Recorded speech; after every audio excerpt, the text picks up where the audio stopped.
आपल्या प्रत्येकाच्या आयुष्यामध्ये आपण कधी ना कधी पाहिलेली, अनुभवलेली एक अशी स्त्री असते की जी स्त्री आपल्याला प्रेरणा देते, ऊर्जा देते आणि सकारात्मकता देते. सध्या नवरात्रोत्सव सुरू आहे आणि याच नवरात्रोत्सवाच्या निमित्तानं माझ्या आयुष्यात मी अनुभवलेल्या अशाच एका प्रेरणादायी किंवा ऊर्जादायी महिलेबद्दल मी तुम्हाला सांगणार आहे आणि तुम्ही सुद्धा आमच्या उपक्रमामध्ये सहभागी व्हावं अशी आमची इच्छा आहे. मी पाहिलेली दुर्गा या सत्रामध्ये तुम्ही तुमच्या आयुष्यात तुम्हाला प्रेरणा देणाऱ्या एका महिलेबद्दल आम्हाला जरूर सांगा.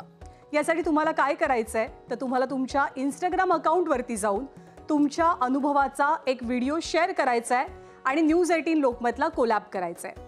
पण हो, ते कोलॅब करण्याआधी तुम्हाला आमच्या म्हणजे न्यूज 18 लोकमतच्या अकाउंटला फॉलो करावं लागणार आहे आणि त्यानंतर तुमच्या दुर्गाचा तुमच्या शब्दातला तुमच्या व्हिडिओच्या माध्यमातून तुम्ही आमच्यासोबत शेअर केलेला अनुभव हा अर्थातच आम्ही प्रसारित करू. चला तर मग पटापट तुमचे व्हिडिओज रेकॉर्ड करा आणि ते आमच्यापर्यंत पाठवा.